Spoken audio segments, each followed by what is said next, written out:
For the love of Chicago, my name is producer Tom Barnes in the Norwood Park community area, and you are looking at the Noble Seymour Crippen House, built in 1833, also stands as the Norwood Park Historical Society. And why is that year of significance? Well, I'll tell you, it was predating Chicago. Chicago didn't come along until 1837, making it the oldest house in the city of Chicago. Now, I know there's another house, the Clark Ford House, down on the south side, claims to be older, but that house was built in 1836. So the math ain't mathin'. 1833 is older, making this house the official oldest house, certainly after it was annexed to the city in the late 1800s. I'm gonna talk to my friend Peter Alter over at the Chicago History Museum. I'm also gonna talk to some folks at this particular historical society, Harris Miller, and then we'll visit a certain hot dog stand that is known only as Superdawg for this Love of Chicago episode. But first, Peter Alter, give me some history of this amazing spot here on the northwest side of Chicago. So Norwood Park, think of it like as like that far out like resort kind of place originally, going back to like the mid 1800s. Peter, you gotta tell me the fun fact of Norwood Park and how it got its name from some novel. It was actually named after the title for a novel by Henry Ward Beecher. An author who, like maybe 100 years ago, like elementary school kids were reading his work, but he's kind of lost to us today. But the novel was about, I believe, a fictitious New England town called Norwood. Oh. So like where happy things happened and it was quiet, right? Yeah. So kind of like the early history of Norwood Park. And that's definitely what sort of the founders and the developers of that area were thinking. Like in an area where you can kind of get away from the hustle and bustle of the city. You know, now we have the expressway that cuts through, but certainly they had like what are metro tracks today, but what were just full on, you know, passenger lines. Went in the mid to late 1800s. So an interesting fact about the Norwood Park neighborhood is that the Kennedy Expressway runs right through the southern portion of it. When I mean run right through, it truly does. I mean, it starts all the way at the split at the Edens and goes all the way to O'Hare. And why is that significant? Well, the people of the neighborhood back in the day, when they didn't want this expressway, petitioned for it to be moved. Because legend has it is that the Edens was going to run right up Avondale Avenue, cutting through what is now the actual park of Norwood Park and Taft High School. But they got it moved, allegedly, and now it's up by the split where the Edens now goes north to the North Shore, and this splits this way. They lost this battle, but perhaps won another one. Fun fact in Norwood Park.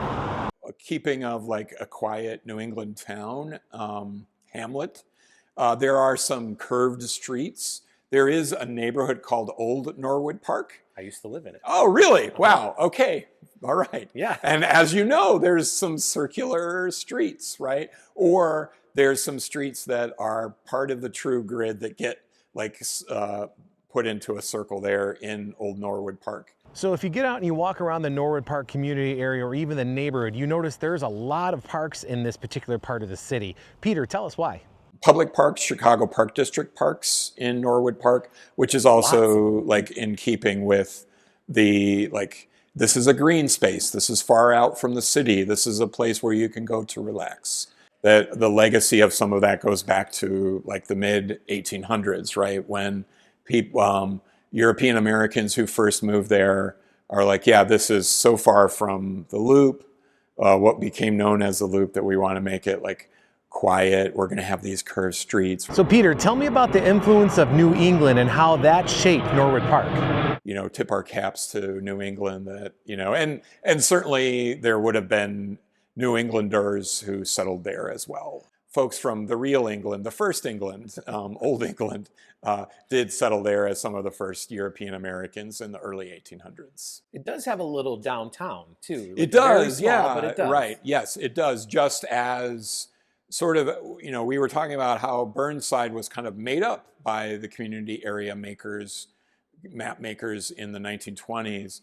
Norwood Park does kind of fit together more it is a community area. It does have neighborhood names, and neighborhoods within it, but it does kind of cohere as a community area because it has a downtown, because it has churches, it has a shopping district, it has a main drag, it has public transportation. Like the Metra, it's and obviously a community area. Map makers weren't thinking about the expressway, but it obviously has the expressway now. So you're looking at the park that is actually known as Norwood Park, and at the southern edge of the park you have Taft High School. Peter, why is it so important to know Taft High School here in Norwood Park? Taft, again, thinking about some of the immigrant and refugee diversity of the north side. Historically, going back to the late 90s, early 2000s, had kind of a school within a school where they worked with immigrants and refugees. Mm-hmm. And historically, kind of across that part of the city, folks from, the various wars of the late 20th century, early 21st century have settled, or young people with their families and then looking for a place to go to school. So Peter, you got to help me. Is it Norwood Park Township or is it Norwood Park? Which one is it? I did learn actually from our online image database about John Wayne Gacy's home being within Norwood Park Township. So I tried to do a little bit of map Googling to figure out, is it Norwood Park? Is it some suburb? But typically, my guess would be Norwood Park Township is more than just Norwood Park, the community area. So just like the other 76 community areas of Chicago, the Norwood Park community area has a couple of neighborhoods that make this community area full. I'm walking in one of them right now. Just south of the Kennedy Expressway is the Oriole Park neighborhood, and I'm walking in the actual park, Oriole Park, a massive park here on the northwest side, home to one of the biggest little leagues in the entire city of Chicago. You have a football field, a few playgrounds, and an amazing sledding hill. This is kind of a little community within a community. That is what's so great about the Norwood Park community area. You have this, you have Gladstone Park, you have Old Norwood Park, which is the historical part, and then you also have an area called Big Oaks. A lot of fun neighborhoods right here in Norwood Park. Again, named for birds and trees and places in New England. So let's relax and be in a place far away from the city. So just like other areas of the city, certain families shape the way neighborhoods develop, and the Noble family is no exception to the Norwood Park neighborhood. Peter, tell us all about it. The Noble family that was part of the historic house, they owned a chemical factory in the neighborhood.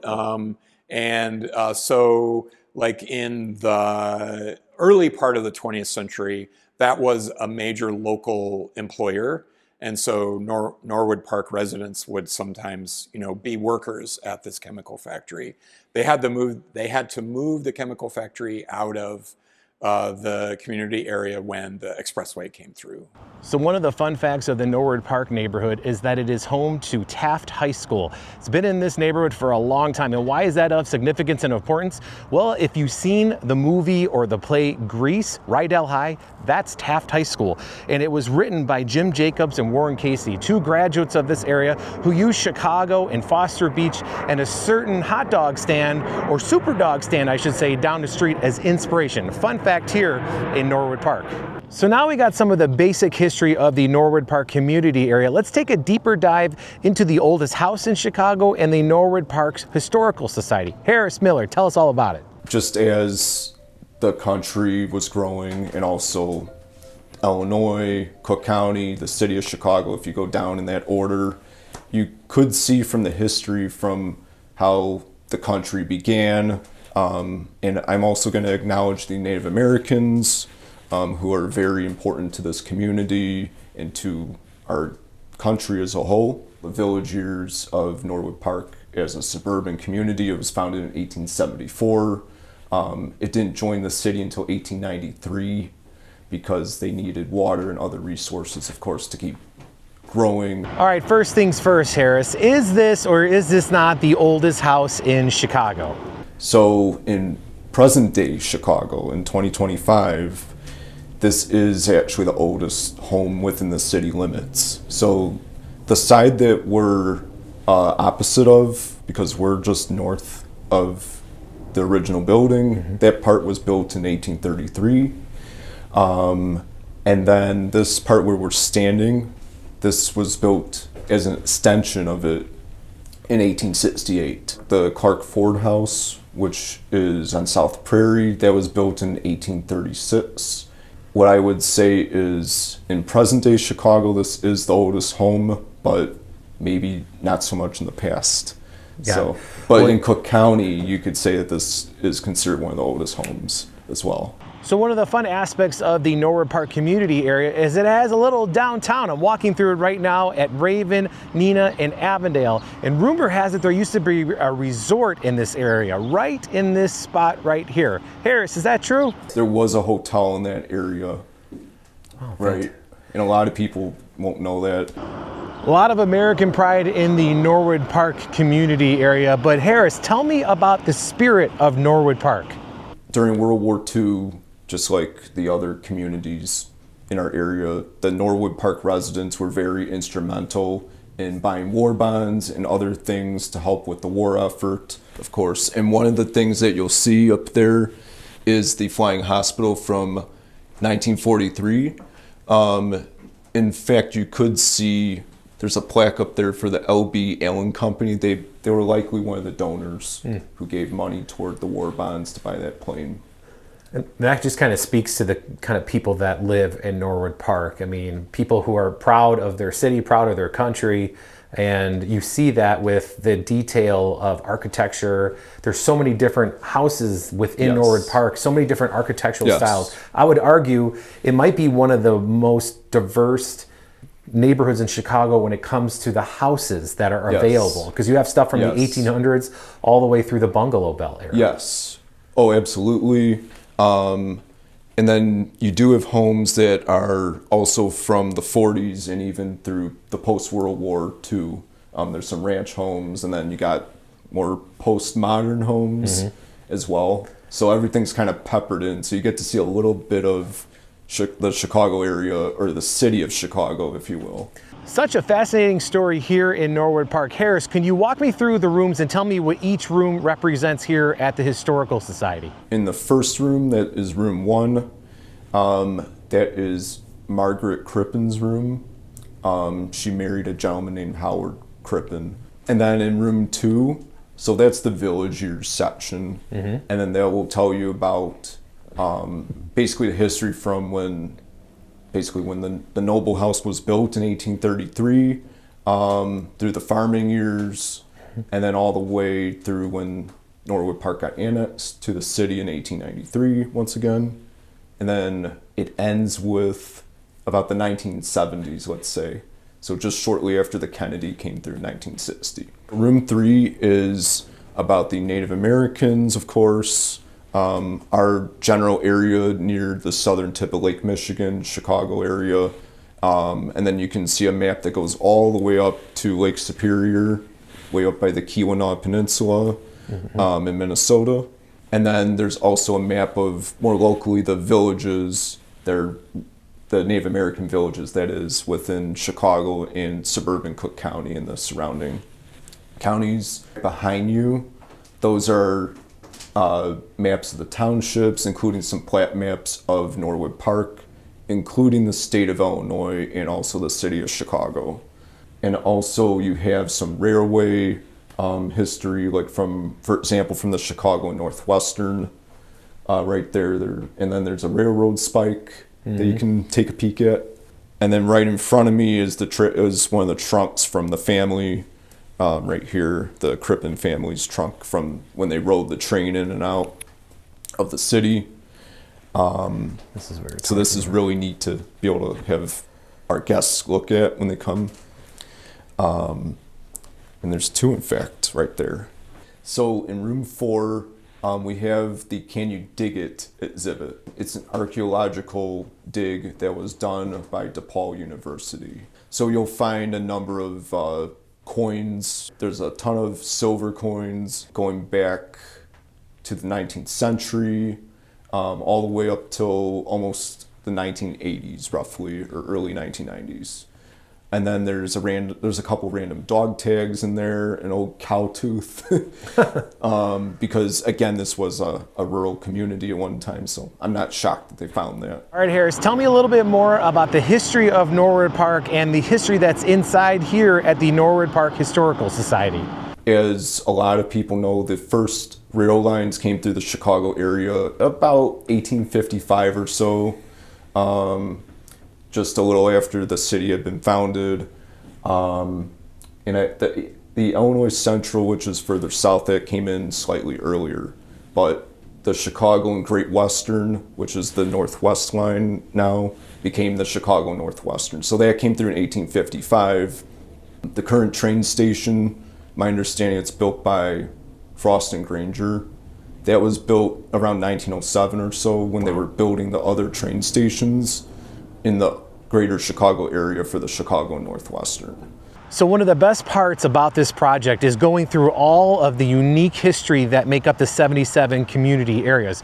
You're looking at Northwest Highway. It's kind of one of the main drags that run through the entire area that is Norwood Park. You also have Higgins, Devon, and of course Milwaukee Avenue, but this is kind of the outpost, the front lawn, if you will, of the Norwood Park community. You're looking at one of the oldest train stations in the city of Chicago, and it kind of opens up here where the train line would open up into what is the community of Norwood Park. So you can see beyond these trees, you have the building back there that used to be the old resort, and of course the downtown area where there used to be a hardware store, a grocery store, all the fun things that made this truly a unique spot back in the day when this was a suburb and then annexed to the city in 1893. That is a fun fact of Norwood Park. So now we got a little tour of this house. Harris, tell us the purpose of this and what you want people to know about the Norwood Park Historical Society. We hope to continue to, within the best interest of the city of Chicago, to keep preserving the history of our general area of Norwood Park and also the surrounding communities who don't have a history museum. Lots of fun history here in the Norwood Park neighborhood, particularly at this intersection that is Newcastle in Hurlbut on October 8th, 1871. If you look southwest to downtown Chicago, from this bridge atop here, you would have seen the Chicago fire blazing all the way near O'Hare Airport. And what I mean by on top of this ridge, if you look this way, you can see how the street goes down towards Lake Michigan. And even though we're about 7 miles from Lake Michigan, the ridge up here provides a great standpoint to see the Chicago fire on that date. And Harris, tell me the story about President Bush visiting a diner here in Norwood Park. It's at Northwest Highway in Raven. Oh. It was the Norwood restaurant. Bush visited in Daly, the second Daly. They visited, 2001 was the year. Good to know. That's a fun fact. I didn't know that. All right. Thank you, Harris, for all that fantastic information. I couldn't go to Norwood Park without visiting a Chicago staple. That is Superdawg at perhaps the busiest intersection in the city of Chicago at Nagel and Milwaukee and Devon up that way. Let's talk to Scott and Lisa and ask them, how long has this place been here? 77 plus. We opened in May of 1948. So now we know how long it's been in this area, but give me a little history of the space, if you would. Our parents, Maury and Flory, were high school sweethearts at Von Steuben High School, just a couple miles from here, where they met when they were 14 years old. My dad went off to World War II, came back from the war, married my mom in 47. My mother just graduated at Northwestern University as a teacher. My dad wanted to go to Northwestern, and the GI Bill only paid for some of that, so to earn extra money, they opened Superdawg in the summers of 48 and 49, so they could earn enough tuition for my dad to finish. He went to Northwestern also, became a certified public accountant in 1950. I was born, my mother was teaching, and they said, you know, this Superdawg is even better than teaching or accounting. So with that, they opened Superdawg year-round, and we've been open year-round ever since then. With Superdawg being in this neighborhood since the 40s, has it always looked this way? It was the footprint. However, in the early years, it was gravel. So we're standing on a paved parking lot, and in the early years, believe it or not, it was gravel.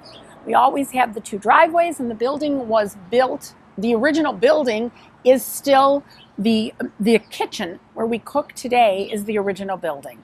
So the footprint always was the same. We didn't have the canopies that we are looking at on the parking lot, or the electronic ordering system. The electronic ordering system was added in the mid-50s when it was invented. Believe it or not, in the late 40s, when we first opened in 48, cars would pull in, turn their headlights on for service. That notified the car hop that they wanted to order. Car hop would come out, take their order, serve them, and then when they were ready to go, they would turn their lights back on again.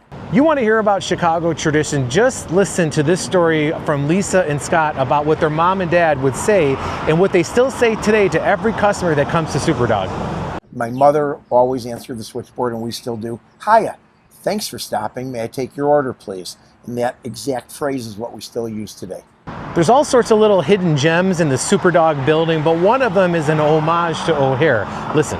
The switchboard tower is the blue, I'm pointing, the blue tower, and where the car hop sits, where our switchboard is an homage to the control tower at O'Hare Airport. Again, that part of the building was added in the early 50s, about 53, 54, and that's when O'Hare was just becoming the world's greatest airport, the world's busiest airport. And our dad wanted something that focused, that drew the customer's eye, brought their attention to that car hop. And our saying was, when we added the electronic ordering system, was your car, sudden serve, your car hop in a wire. So looking at this intersection, it's Devon, Milwaukee, and Nagle, one of the most northwest points of Chicago, the outskirts, if you will. So Scott and Lisa, why did your mom and dad pick this particular area for Superdawg? The very reason that my parents located here was it was the edge of the city. World War II was a time of rationing. People couldn't buy cars, people couldn't buy gas. After World War II, rationing ended, and they could buy both cars and gas, and they owned cars. My parents wanted a way for people, when they were leaving the city and coming to the then suburbs, which didn't yet exist, to the edge of the city, they would come here. Also, the streetcar line, this was the end of the Milwaukee Avenue line, one of the longest streetcar lines in the city of Chicago, all the way from downtown to the edge of the city. The actual turnaround still exists about a block north of here. There are woods across the street. Those woods were always there, called the park by the people in the neighborhood for many years. And in that woods park are two very important things, or were two very important things, one of which still remains. One is Wayland Pool, which, when built by the CCC, the Civilian Conservation Corps, was the largest in-ground pool in the world, dug by hand by the CCC in the 30s. And then adjacent to that were the toboggan slides. And the toboggan slides were a rickety wood structure about 40 feet in the air, with 40 feet, though, from the lowest point of the force tradition, 80-foot drop in a chutes-to-chutes type system, where you would haul your toboggan up and then slide down when a 12-year-old kid kicked the chalk block out and your toboggan went hurling down the hill. So I had to check it out for myself and see the old toboggan hill that's still here to this day. And I know for a fact that kids slide down that hill whenever it decides to snow here in the city, because it's packed with kids everywhere. It's a fun fact that Scott's parents knew to put Superdawg where it was. And the other fun fact, when you're walking through this park, I'm gonna flip the camera and you'll see these stairs lead up to the Wayland Pool. I love that story that Scott tells about his parents picking this spot because of the pool. So I wanted to check out the pool and see what it was. So here we are, the Wayland Pool Aquatic Center for the Forest Preserve District of Cook County. So here's the front of it, and then we'll walk around to the back and look at the beautiful space that is the back here. Unbelievable. It's a huge space right here in Norwood Park in the backwoods of the Forest Preserve. It's got a water slide, a kids play area, and a giant parking lot back there. That is a fun fact. I've lived in this area most of my life. I've never seen this place, so who knew? My parents located Superdawg at the edge of the city for cars coming out for a long ride, for picnickers in the woods, for kids getting off the streetcar, and they located the building right on the edge of the sidewalk, as it still is today, so that kids coming off the bus with their rolled up towels going to Wayland Pool, they could stop, have a dog on their way to the pool. And of course, just like every other story that has to do with Norwood Park, there's a tie-in to the movie Grease and rolling up here and enjoying a Superdawg. Listen to this.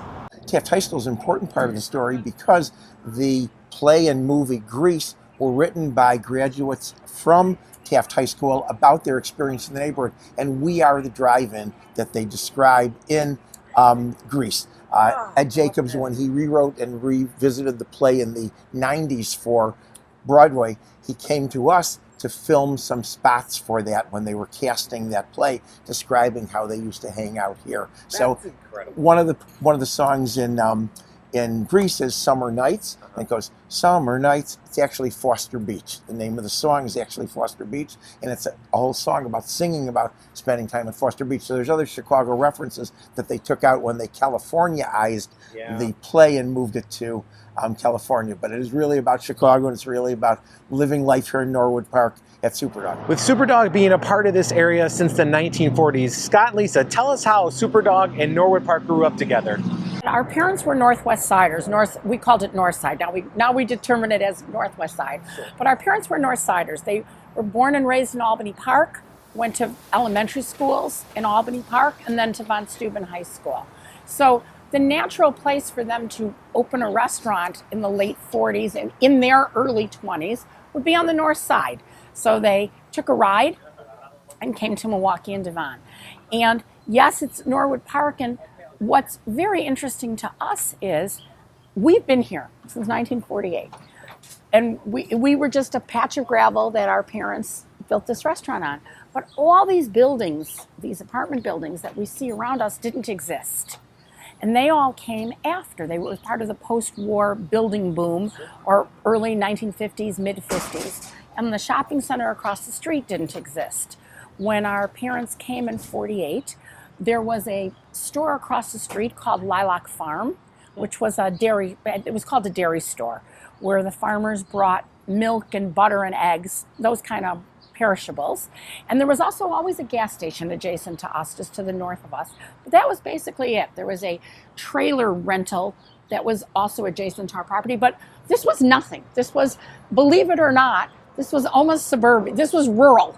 In 1948. There were no streets platted, there were no alleys. So when extra cars would come beyond our parking lot, our gravel parking lot, they would simply park up into the gravel lots next door because it was just all gravel. So we, our family, our business, watched Norwood Park grow. So it was always there was a train, there was always an older established community, but some of the newer parts of Norwood Park come after Superdawg. We're part of, maybe we're not part of the original Norwood Park, but we're part of the middle life of Norwood Park. Scott and Lisa, your family's legacy has been here since the 40s. What does it mean to be part of the fabric that makes up the Norwood Park community area? I think what's particularly cool now is we are symbolic, emblematic of Norwood Park. And there's a poster series, an artistic poster series of various neighborhoods, of the designated neighborhoods around Chicago. And Superdawg was chosen by this artist as the symbol of Norwood Park. So if you have the Norwood Park poster, which proudly says Norwood Park, we are a depiction of our building is on that poster. We also feel strongly connected to all of our neighborhoods and all of our schools around here. We do a lot of charitable work with the different schools, and the parishes, St. Tarcissus, St. Tekla, the Catholic parishes, the schools that are nearby, all of them, and we have always related one to the other ever since my parents opened in the 40s. And going back to that, generationally. So yes, obviously we are second generation, but because we have been here for so long and because we are in the same place for 77 years, we have seen a lot of multi-generational customers. So grandparents, maybe great-grandparents now, who went to the neighborhood schools, Anahan, Ebbinger, Norwood Park School, Taft High School, Schurz High School, even prior to Taft, bring their next generations. So we're a beacon, as I like to say, in the neighborhood. We're the place, we're this multi-generational place. So even if you don't live here now, you might have a recollection of, I used to visit my grandma who lived in Norwood Park, or my parents, or I grew up at one of the churches. And we're also because of the trademark figures on the roof, we are the many people's route to the airport, yes. Especially if you're coming from some of the northern suburbs, the ones that touch us, as I like to say. So we are also used as an icon as on your way to the airport, you remember as a child passing Maury and Florey on the roof. Absolutely. We also are the celebratory location of many people's lives. They come here to celebrate birthdays and Mother's Day and Father's Day, which we know are big days, but also weddings. We have weddings in the parking lot or weddings at the church, and then they drive through on their way between the church and the event space that they're going to. Engagements. Right, and because of their love for us, we then cater those events either in their backyards sometimes or at those venues nearby when they are having that after event party. So what about Superdawg makes it quintessential to Chicago? I tell people, when people say, where are you? And I say, we're on the northwest tip of the city. And I like to describe us as we are near the airport. We are not at the airport. We're in good traffic. We're about 10 minutes away. And as I said, we're often people's route to the airport, but we very proudly have a 606 zip code. And we are very proudly part of the city. I tell people that suburbs touch us. Niles is just up the street. Park Ridge is just to our west. We are very much a Chicago institution. The other thing that makes us very Chicago is Chicago is a food city. And we have some special foods, some foods that are specific Chicago foods. Hot dogs being one of them. Superdawg is the iconic Chicago. We never say the word hot dog. Is the iconic Chicago. Superdawg is iconic Chicago. We serve a Superdawg is a proprietary blend of our secret recipe served on a poppy seed bun, which is very Chicago, with very Chicago specific condiments. Yellow mustard, neon green relish, chopped white onion, and a slice of kosher dill pickle, topped with hot sport peppers. Those are all very specific Chicago condiments on a hot dog. We do things a little bit unique because we also serve a green pickled tomato. Yes, you do. We don't put ketchup on a hot dog because that is not Chicago. And we also serve an item on our menu called a tamale.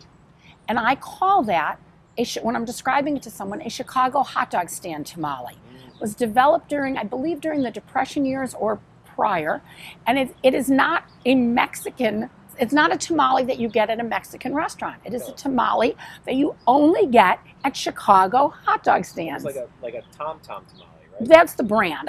I'm not correcting you, but the reason it was called that was one of the original manufacturers. Right, yeah. So it took on that name, Yes. like Kleenex. But it's called a tamale. And it's all cornmeal. And it's not very spicy, and ours are actually vegetarian. It's a beef flavoring around a cornmeal base. Oh. You wouldn't know that.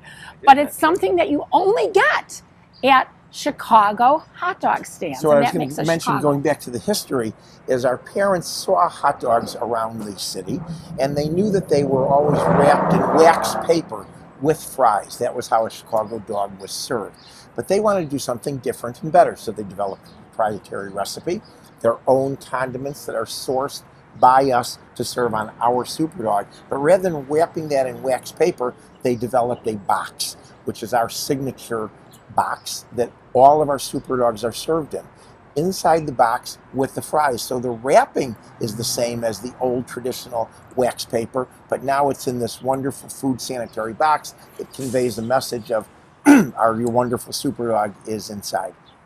There's a lot of unique things that make up Superdawg, and I mean into the finest detail, from the boxes to the fries. Scott explains. The Correct. fries are still cut on our proprietary cutter that my dad developed, where it cuts the potato fully rectangular into a french fry so that it is a thick rectangular shape with sharp crinkle cuts. Therefore it fries evenly.